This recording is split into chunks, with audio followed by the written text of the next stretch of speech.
मित्रों, आप सभी ने देखा होगा कि इस तथाकथित INDIA/घमंडिया गठबंधन की घटक दल तमिलनाडु के DMK के मंत्री उदयनिधि जो स्टालिन जी के बेटे हैं, उनका जो एक बयान आया है उससे ये मोहब्बत के दुकानदार का असली किरदार अब पूरी तरह उजागर हो गया है। क्योंकि हम ये कह रहे हैं कि ये कोई आइसोलेशन में दिया गया बयान नहीं है। This is not an statement given in isolation, but it is having a complete consequential sequence. आप पिछले कुछ समय से देखिए, बिहार के शिक्षा मंत्री पहले हिंदू धर्म ग्रंथों के बारे में बयान देते हैं, ये भी INDIA/घमंडिया के घटक दल है। फिर उत्तर प्रदेश में स्वामी प्रसाद मौर्य अभी चंद दिन पहले हिंदू धर्म धोखा है बोल चुके हैं। याद करिए, इससे पहले कर्नाटक में वर्तमान में PWD मिनिस्टर सतीश झारकीवली, जो कांग्रेस पार्टी के हैं, मुख्य घटक घमंडिया गठबंधन का, ये बोल चुके हैं हिंदू शब्द बड़ा गंदा है, जब ये कार्यकारी अध्यक्ष हुआ करते थे कर्नाटक प्रदेश कांग्रेस के। गोपाल इटालिया, जो इस समय आम आदमी पार्टी के महासचिव हैं, जो गुजरात आम आदमी पार्टी के अध्यक्ष हुआ करते थे, वो बोल चुके हैं कि मंदिर नहीं जाना चाहिए, देवी देवताओं की पूजा नहीं करनी चाहिए। और अब उससे पूर्व के भी दौर की बात याद करें तो जब ये सत्ता में थे, जैसे आज आदरणीय गृह मंत्री जी ने बात याद दिलाई है कि क्या कहते थे, मुस्लिम should have first right over the national resources of India. इन्होंने अपने मन से तथाकथित हिंदू आतंकवाद की पूरी थ्योरी गढ़ ली थी। याद करिए, जनवरी 2013 UPA सरकार के गृह मंत्री सुशील कुमार शिंदे जयपुर में यह बयान देते हैं कि हिंदू टेरर कैंप्स चल रहे हैं, और जब सदन में उनसे पूछा जाता है, आप होम मिनिस्टर हैं, आपने बयान दिया है तो सबूत दीजिए, तो अपना स्टेटमेंट विड्रॉ कर लेते हैं कि मैंने ऐसे ही कहा था। इसलिए ये जो घटनाएं हैं ये केवल ऐसे ही नहीं हो रही हैं। इससे पूर्व भी तमिलनाडु में कोलत्तूर गांव, पेरम्बूर जिला, वहां पर कुछ साल पहले यह कह दिया गया कि मुस्लिम समाज की आबादी 70% हो गई है, तो मंदिरों में पूजा नहीं होनी चाहिए क्योंकि उनकी धार्मिक भावनाएं हर्ट होती हैं। और इसी गठबंधन के घटक दल DMK की सरकार ने उसे एक्सेप्ट कर लिया। वो तो मद्रास हाई कोर्ट ने इंटरवीन किया कि किसी भी समुदाय का बहुमत हो गया है, इसके आधार पर दूसरे समुदाय की पूजा नहीं रोकी जा सकती। केरल से कश्मीर तक सेकुलरिज्म के सारे सूरमा मुंह में दही जमाकर बैठते रहे। और आज जो एक घटना हुई है जिस पर हम आपका ध्यान आकर्षित करने के लिए आए, इस पूरी श्रृंखला को देखिए। और ये जो घटना हुई है, इसमें तमिलनाडु के मंत्री उदयनिधि जिस कॉन्फ्रेंस में पार्टिसिपेट कर रहे थे, उस कॉन्फ्रेंस का शीर्षक क्या था? इरेडिकेशन ऑफ सनातन धर्म। यह कोई बाई चांस मुंह से निकला बयान नहीं था, यह बाकायदा एक कॉन्फ्रेंस हो रही है जिसका शीर्षक है इरेडिकेशन ऑफ सनातन धर्म।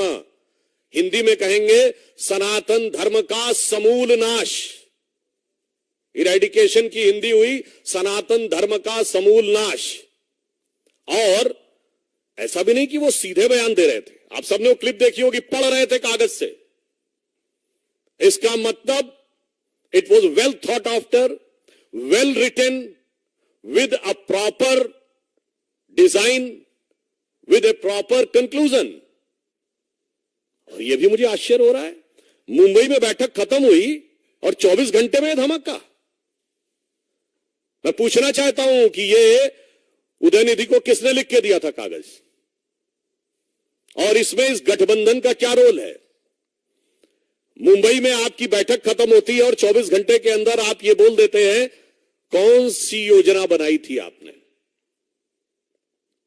और जब आप किसी समुदाय, किसी संस्कृति के समूल नाश की बात करते हैं तो मैं कहना चाहूंगा, unequivocally and technically it is the case of hate speech. And we are not having any ray of hope from any government of this INDIA/Ghamandiya Gadbandhan. So I would like to remind that the Honorable Supreme Court of India has given an observation that they will take a suo motu cognizance of any hate speech. So I hope that the Honorable Supreme Court will be keeping an eye and will be having the strict vigil and will take appropriate step on this utterly unequivocal, damaging, violence-provoking hate speech, because it is not only insult, it is saying eradication means to finish. और मैं यह भी कहना चाहता हूं कि कई बार ये कहा जाता है कि we want to digress the issue. I would like to remind to Mr. Rahul Gandhi that during his so-called Bharat Jodo Yatra, when he was passing through Tamil Nadu, he has taken in his yatra Mr. George Punia, who has openly said that he wears the shoes because he considered the land of Bharat Mata apavitra, and he doesn't want his feet to be touched on this holy land. ये दुकानदार का असली किरदार है। ये मोहब्बत के नाम का हो रहा वोट का असली व्यापार है। और जब डाइग्रेस द इशू की बात करते हैं तो मैं ये भी याद दिलाना चाहता हूं, ये आरोप लगाते हैं कि हम लोग हिंदुत्व की राजनीति करते हैं। मैं याद दिलाना चाहता हूं, जब हम प्रधानमंत्री श्री नरेंद्र मोदी जी के नेतृत्व में जिसके ऊपर ये आरोप लगाते हैं, आज मैं पूछना चाहता हूं इस गठबंधन से, we are having the growth rate of 7.8%, which is highest among all the major economies of the world. मैं पूछना चाहता हूं, ये तथाकथित जो कहते हैं हम विकास की बात कर रहे हैं, इनके दौरे हुकूमत में एक साल बताएं जब पूरे विश्व में सबसे ज्यादा ग्रोथ रेट भारत की हुई हो। नहीं है। ये बताइए, हमारी जब जब सरकार रही है, ग्रोथ रेट महंगाई की दर से ऊपर रही है।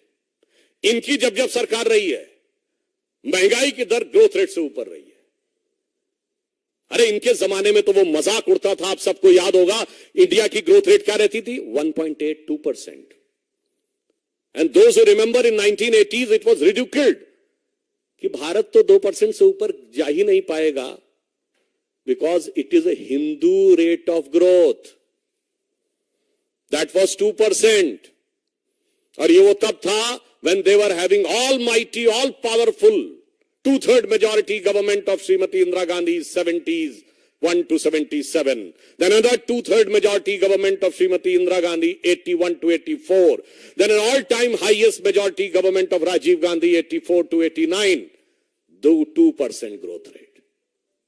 हमारी गवर्नमेंट आई है, I can say the 7.8% growth rate in the worst possible situation in the world today. एक जमाने में आईएमएफ से लोन लेने के लिए ये लोग पीछे भागते थे, and in our government the IMF chief Kristalina Georgieva says that India is going to be the brightest star. जब हमारी सरकार आई है तो बिल्कुल ऑब्जेक्टिव बात कहना चाहता हूं, हमारी सरकार आने के बाद 4 करोड़ लोगों को घर मिला है, 11 करोड़ लोगों को शौचालय मिला है, हर गांव को बिजली मिली है, हर गांव को सड़क मिली है, 50 करोड़ जनधन योजना अकाउंट बने हैं, 50 करोड़ आयुष्मान भारत मिला है। तो जब इनका एजेंडा साफ है कि हिंदू धर्म का समूल नाश करना है, सनातन धर्म का समूल नाश करना है, तो यह सिर्फ कोई धर्म संस्कृति का विषय नहीं है, यह भारत के समूल नाश करने का आधार है। और यह बात मैं इसलिए भी कहना चाहता हूं, भारत के वो हिस्से जहां इरेडिकेशन ऑफ सनातन धर्म हो गया, in the latest history Pakistan, what happened? अब तबाही का मंजर है कि नहीं? And in India, Kashmir, what happened? Before 2019, what was the growth rate? What was the employment rate? What was the education rate? That's why I want to say with firm conviction, their real design has been exposed. And this design is nothing but to hit and demolish the basic framework of this country, which is the base of knowledge, which is the base of development, which is the base of prosperity. मैं याद दिलाना चाहता हूं, ये so called secular सरकार में इस देश में सोना गिरवी रखा गया था. Foreign exchange reserve 1991, I would like to remind, within 1 year 2 times devolution of rupee, $1 billion, less than $1 billion of foreign exchange reserve. And it reached 100 billion in Vajpayee government, crossed 500 billion in Modi government. This is our development. और आप जिसको मुद्दे की बात कहते हैं, आपका मुद्दा सिर्फ भारत और भारतीय संस्कृति का अपमान ही नहीं करना, अब बहुत साफ हो गया है कि उसका समूल नाश करना है. तो by any parameter, if they want to talk, again I would like to remind, आपके जमाने में SC/ST कमीशन एक होता था, हमने ST कमीशन अलग किया है. आपके जमाने में ओबीसी कमीशन जैसी कोई चीज ही नहीं होती थी, हमने किया है. आपके जमाने में रिजर्वेशन ही खत्म था, कश्मीर में नहीं मिलता था, कई इंस्टीट्यूशंस में नहीं मिलता था, हमने दिलवाया है. समाज के हर वर्ग का वास्तविक सम्मान हमारी सरकार में हुआ है. अब मैं ये भी एक बात कहना चाहता हूं अपने तमिल भाइयों से. I would like to urge to our Tamil brothers, those who want to say that if in Sanatan Dharma there is only thing which is divisive and discriminatory, and they are thinking that this is like a disease and virus. मैं उनको याद दिलाना चाहता हूं, if the scientist like Robert Oppenheimer sees its inspiration from Srimad Bhagavad Gita, if the scientist like Erwin Schrödinger in his book What is Life says that he is inspired by Upanishads, if the father of the rocket science, Werner von Braun, whose guru was Hermann Oberth, and he said that he uses to read Vedas for knowledge, Werner Heisenberg has said that he has got the final concept of relative uncertainty by discussing with Gurudev Rabindranath Tagore on the Vedantic philosophy. मेरे भाई, अगर बड़े बड़े साइंटिस्टों को इसमें knowledge नजर आ रही है और आपको सिर्फ डिवीजन नजर आ रहा है, तो वायरस आपके दिमाग में आ गया है. वायरस ये नहीं है, the virus is in your mind. And this virus is nothing but, one is a Macaulay virus of 19th century, another is a Marxist virus of 20th century. और इस अमृत काल में इस विष को निकालना होगा. मैं तमिल भाइयों से कहना चाहता हूं, you talk about the Tamil pride, and he was saying that the Sanatan is a word from Sanskrit language. I would like to say all the so-called Dravidian parties use the word Dravid. Dravid is not a Tamil word, it is a Sanskrit word, which has been misappropriated by Britishers. It is part of two words of Sanskrit. Drav means liquid, Ra means dharti. That is that part of land which is surrounded by water. And it is being used by Adi Shankaracharya. और वेदों में शुनाशेप की कथा में आता है, आदि Shankaracharya when he came to Kashi and he has to discussion with the Vidvat Parishad, they asked, young boy, you give your introduction. Then Shankaracharya said, Adi Shankaracharya I am talking about, he said, Aham Dravid Shusho Asmi. मैं द्रविड़ शिशु हूं. All the frameworks of Vedantic philosophy emerged from this southern India, which they call the Dravid land. It is called Dravid land in the Sanskrit text. अद्वैत के प्रवर्तक शंकराचार्य केरल से, द्वैत के प्रवर्तक मध्वाचार्य कर्नाटक से, विशिष्टाद्वैत के प्रवर्तक मध्वाचार्य कर्नाटक से, द्वैत के प्रवर्तक रामानुजाचार्य तमिलनाडु से, द्वैताद्वैत के प्रवर्तक निम्बार्काचार्य आंध्र से, वेदों पर एकमात्र भाष्य लिखने वाले सायणाचार्य विजयनगर एम्पायर से, यानी आज का कर्नाटक और आंध्र. मान्यवर, क्या हिस्ट्री पढ़े हैं? ये कौन सा वायरस आपके दिमाग में घुस गया है? और मैं इसलिए यह भी कहना चाहता हूं, ये वायरस जानते कहां से घुसा है? There was a British missionary whose name was G.U. Pope, George Uglo Pope. He has first time tried to bifurcate and he used the word Tamil race. मैं कहना चाहता हूं, जाके पढ़ो उसने क्या क्या लिखा है आपके बारे में. इतनी निगेटिव बातें भी लिखी हैं. And those who want to cherish, there was another father, his name was John Lazarus. He has written objective thing, but you are not ready to accept the objective thing. G.U. Pope has written all the thing with design, और वो समझ में आने का प्रयास होता है. I would just like to say that in Thirukkural, 1330 verses were written by our esteemed Tamil saints, और उसमें 3 पार्ट, परुल आगम काम, धर्म अर्थ काम, जो धर्मशास्त्र में लिखा है. मगर अफसोस यह है कि ये मैकॉले और मार्क्स का वायरस ऐसा घुस गया है कि अपनी ही नहीं पढ़ रहे हैं संस्कृति.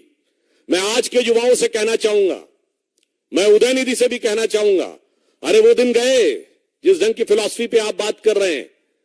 Shade this virus of 19th century of Macaulay and 20th century of Marx. Come today and see what Modi ji is doing. हमने तमिल संस्कृति को जो सम्मान दिया है, Singol, which has been discarded by Jawaharlal Nehru, has been established with full honor and prestige in the new Parliament of India. It was an initiative of our Prime Minister Shri Narendra Modi. I would like to remind, there was a very famous Tamil scripture, Chillupatikaram, जिसमें कन्नगी अम्मा और कोवलम की कथा है. और जब कन्नगी देवी के साथ अन्याय होता है तो कहा जाता सिंगोल टेढ़ा हो गया था. And they want to ridicule, they are ridiculing the Tamil culture. And if you want to have Tamil pride there, yes, it is there in the CERN laboratory, which is the biggest, one of the biggest scientific laboratory of the world in Europe, which has discovered the Higgs boson, the fundamental particle. और उसकी lobby में जाइए तो नटराज की मूर्ति लगी हुई है, which is from Tanjavur in Tamil Nadu. Modi ji has got, you remember the Xi Jinping to Mahabalipuram. Has anybody ever thought about the Tamil influence over China? Because there was a king who converted into Buddhism with the name Bodhidharma, and then he went to China, and by the name Dhammo, he has become the patriarch of Jain Buddhism. At one point of time, almost 80% of China was Buddhist, and they considered this king from Mahabalipuram as their patriarch. This was Modi ji have thought about it. So, I would like to say, whether it is the development, whether it is the education, whether it is the self-pride, in all the aspects, there is no comparison between NDA under the leadership of Prime Minister Shri Narendra Modi and INDIA/Ghamandiya under the leadership of Pehchan Kaun. और but this today's instance is painful,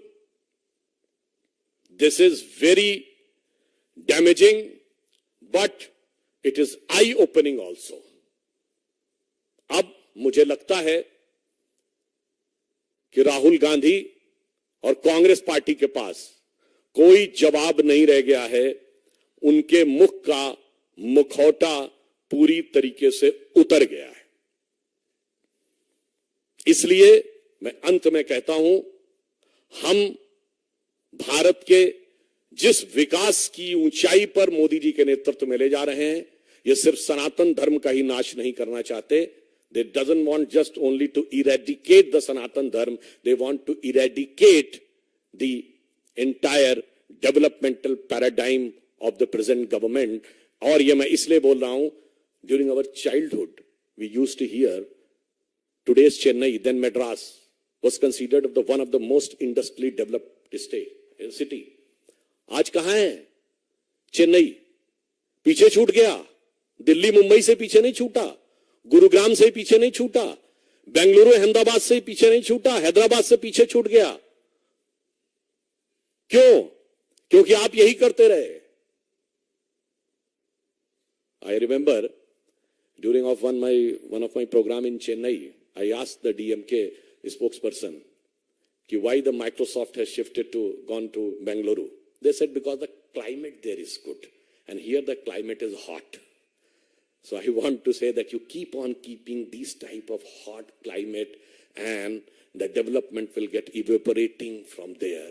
That's why I want to urge the Tamil people, think of the Tamil pride, which is all over the world, all over the India, one of the most prominent religious temples were there. And look at the pace of development, look at the work undertaken for the poor and downtrodden, and have a clear, categorical vision in your mind कि कौन किसके साथ खड़ा है, कौन भारत के विकास के साथ खड़ा है, कौन भारत के समूल नाश के साथ खड़ा है। हम we want to say कि हम उस भारत के साथ खड़े हैं जो अब दुनिया में नई छलांग लगाने के लिए आगे बढ़ रहा है और जिसको पूरा विश्व दुनिया से, पूरे दुनिया भर से सब लोग उसका सम्मान कर रहे हैं। तो मैं एक पंक्ति कह के समाप्त करना चाहूंगा कि आवर विजन इज, स्वप्न देखा था कभी वो आज हर धड़कन में है, एक नया भारत बनाने का इरादा मन में है, बढ़ रहे हैं हम प्रगति की ओर उस रफ्तार से, कर रहा है विश्व भी हमको नमन उस पार से। धन्यवाद।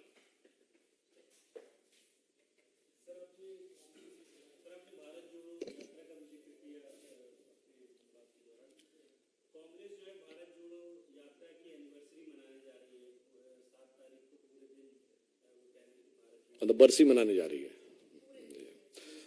Again, I would like to re-emphasize. I am having 3-4 clear categorical questions. मैं उसको re-emphasize कर देना चाहूँ। Number 1, the name of the conference was Eradication of Sanatan Dharma. I want a clear answer from Congress Party. You are in favor of eradicating Sanatan Dharma और हिंदू धर्म? हिंदी में कह देना चाहता हूं, मैं कांग्रेस पार्टी से साफ पूछना चाहता हूं, आप सनातन धर्म और हिंदू धर्म के समूल नाश के पक्षधर हैं या नहीं? नहीं तो गठबंधन पे क्या विचार है?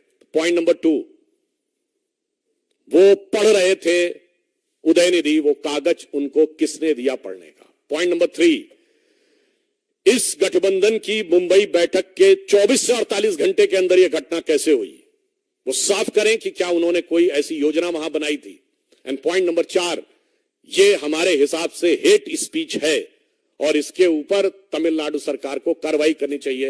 And point number 5, that we urge and request the Honorable Supreme Court of India that you have said that you will keep, Supreme Court will keep an eye and will take a suo motu cognizance of hate speeches, that they should examine it and take an appropriate action in accordance with the law.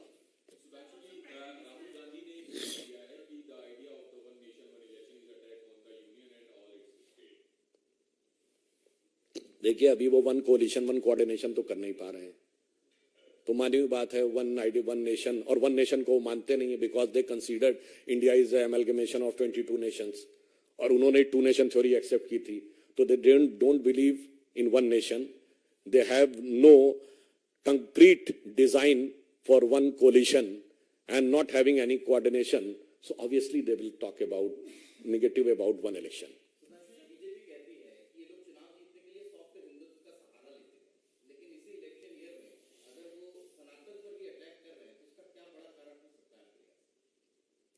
देखिए, जानते क्या हो सकता है? 2 चीजें हो सकती हैं. Either there are certain elements which has been playing in the hand of forces who want to weaken India. और दूसरा हो सकता है कि मुखौटा जितना भी चढ़ाया, मगर एक वर्ड होता ना, कहते कहते दिल की आरजू लबों पे आ ही जाती है. तो जो आपके दिल की इच्छा होती है, वो एक कहावत कही जाती है ना, पुराना गीत था, लाख छुपाओ छुप न सकेगा, राज हो कितना गहरा, दिल की बात बता देता है असली नकली चेहरा. तो जब वो हिंदुत्व की बात करते हैं, हिंदू धर्म की, वो नकली चेहरा होता है और ये असली चेहरा होता है.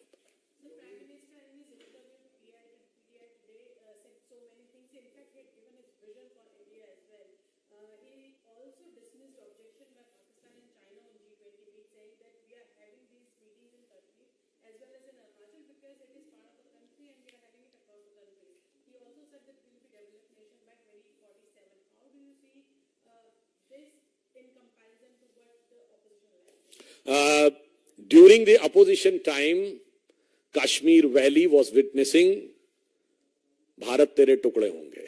Kashmir Valley was witnessing the flags of ISIS. Kashmir Valley was witnessing the flags of Pakistan. Kashmir Valley was witnessing Pakistan Zindabad. And they were unable to hoist the national flag on Lal Chowk even on 26th January and 15th of August. And not only this, during their tenure, the most pious mosque of the Muslims in the entire country, Hazrat Bal, was captured by terrorists. During their regime, the biggest Sufi shrine of the country, Charare Sharif, was burnt alive, destroyed. And during our regime, जो कहते थे तिरंगे को कंधा देने वाला नहीं मिलेगा, डल लेक के किनारे तिरंगे की कतार देखिए, और G20 समिट हो रही है. इन्वेस्टमेंट मैक्सिमम हो रहा है, मैक्सिमम टूरिस्ट आ रहे हैं, डेवलपमेंट का बेस आगे बढ़ रहा है. That is the different picture between their rule and our rule.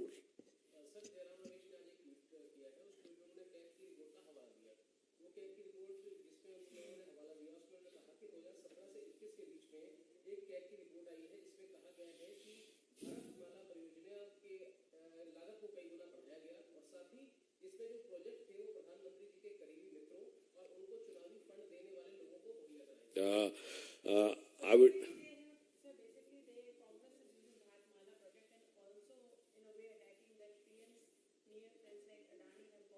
नहीं, आपने इम्प्लिसिट बोला, I will give the explicit answer.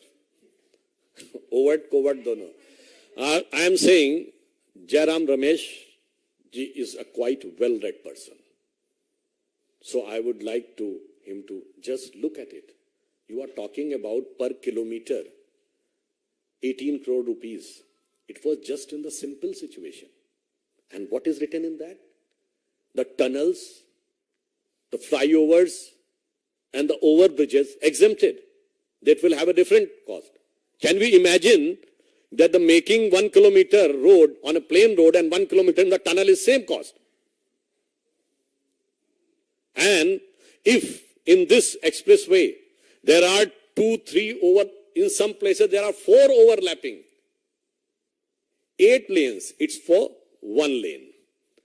So अब तो ये तो वो बात हो गई ना कि 1 स्क्वायर मीटर पे कंस्ट्रक्शन की कॉस्ट इतनी है, तो 1 मंजिल की भी उतनी होगी और 10 मंजिल की भी उतनी होगी. ऐसा तो नहीं हो सकता. तो जयराम रमेश जी समझदार हैं, समझ तो सब रहे हैं, मगर क्या करें, किरदार तो उस दुकानदार के इशारे पर निभाना है, इसलिए क्या कर सकते हैं. और फिर हम ये भी कहना चाहते हैं, I would like to remind, when in Bofors case, when CAG has given an adverse report, and it was not just by the CAG, because the finance ministry of Rajiv Gandhi government has appointed an agency called Fairfax, and based on the findings of the Fairfax, then CAG has given an adverse remark on Bofors. What was the statement of Congress party? कि इनकी full pant के नीचे half pant है CAG के. This was a respect for the institution, and we are giving clear, categorical clarification.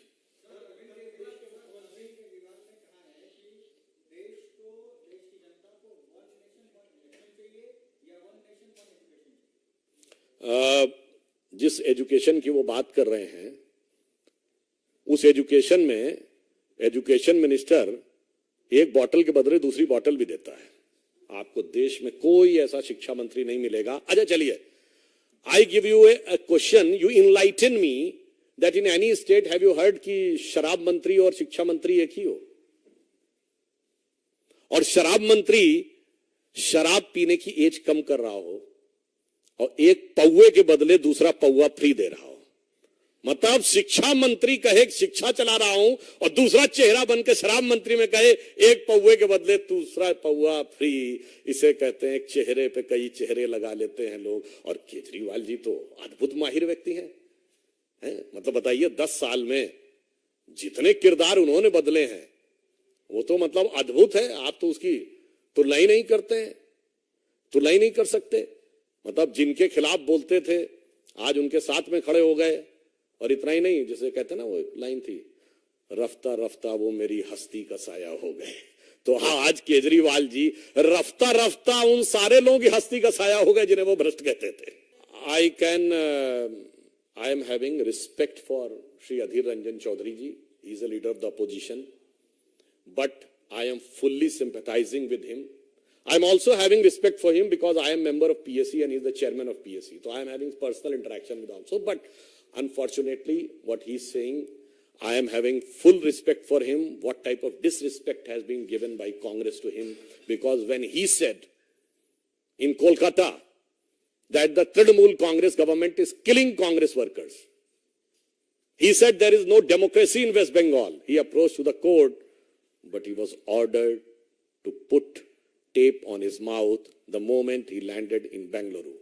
And not only this, for the first time in the history of India, when a no confidence motion was moved against a government, leader of the opposition has not initiated it. Forget about initiated. His name was not there in the list. तो मुझे लगता है शायद इस दुकानदार के किरदार से अधीर रंजन जी भी अब क्या करें, शायद अपमान सहना उनके लिए सत्ता की लाचारी कही जाए या कुर्सी की बलिहारी कही जाए.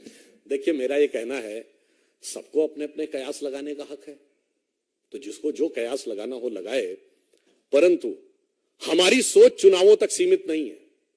आई would like to remind, in 15th of August this year, what Prime Minister Modi ji has said?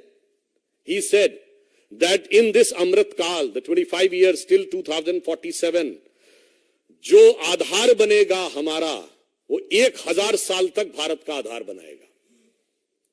Our thinking is not electoral, our thinking is civilizational. हमारी सोच चुनाव मूलक नहीं, सभ्यता मूलक है. इसलिए हमारी सोच या मोदी जी की सोच का वो बराबरी करने की सोच भी नहीं सकते. धन्यवाद. अरे अकेले पा गए तो यार एकदम. तो इसका मतलब कि जब जवाहरलाल नेहरू जी के टाइम में 1 नेशन 1 इलेक्शन होता था, तो it was what type of rule it was. तो मुझे समझ में नहीं आता है, ये कांग्रेस के नेता अपने नेताओं को बदनाम करने में भी कोई चिंता नहीं करते. मतलब अगर मोदी जी पे अटैक करना हो तो नेहरू जी गलत थे. मोदी जी के प्रति घृणा इतनी है कि सरदार पटेल साहब की दुनिया की सबसे बड़ी मूर्ति बनी है. पूछिए आज तक कोई कांग्रेसी गया है उस मूर्ति पे फोटो खिंचाने? कितनी हकारत भरी हुई है.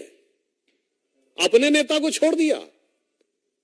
और ये सेकुलरिज्म के सूरमाओं से पूछता हूं, डॉक्टर एपीजे अब्दुल कलाम के नमाज़े जनाजा में कितने गए थे? सिर्फ इसलिए कि हमने राष्ट्रपति बना दिया था उनको. चलिए वो छोड़िए, पूछिए जाके कलाम मेमोरियल में कितनों का फोटो है.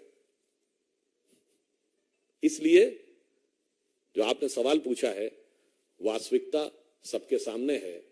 और कांग्रेस का यह चरित्र वो अपने नेताओं के बारे में भी जो कहना चाहते हैं। और जहां तक मेरा ये कहने का सवाल है, अगर वो ऐसा कह रहे हैं तो अशोक गहलोत भी तो बोले थे, कहीं नहीं उनसे कह रहे हैं। अधीर रंजन चौधरी जी भी कहते, तो वो ये नेता प्रतिपक्ष राज्यसभा है खड़गे जी, तो अपने दूसरे वाले सदन के नेता प्रतिपक्ष से बात करें, तो मेरे विचार से ज्यादा बेहतर होगा। चैनल सब्सक्राइब कर लिया आपने?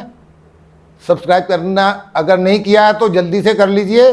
और बढ़िया बढ़िया वीडियो आने वाली हैं, आपका मनोरंजन भी किया जाएगा, आपको जानकारी भी दी जाएगी। और चैनल सब्सक्राइब करने के बाद में उसको शेयर भी करना है। अपने जितने लोगों को आप जानते हैं शेयर कीजिए। कम से कम एक आदमी 10 आदमी को शेयर जरूर करेगा। लाइक कीजिए और नोटिफिकेशन बेल दबा दीजिए ताकि अगली आने वाली वीडियो आपको मिलती रहे। याद है ना? ठीक है, धन्यवाद।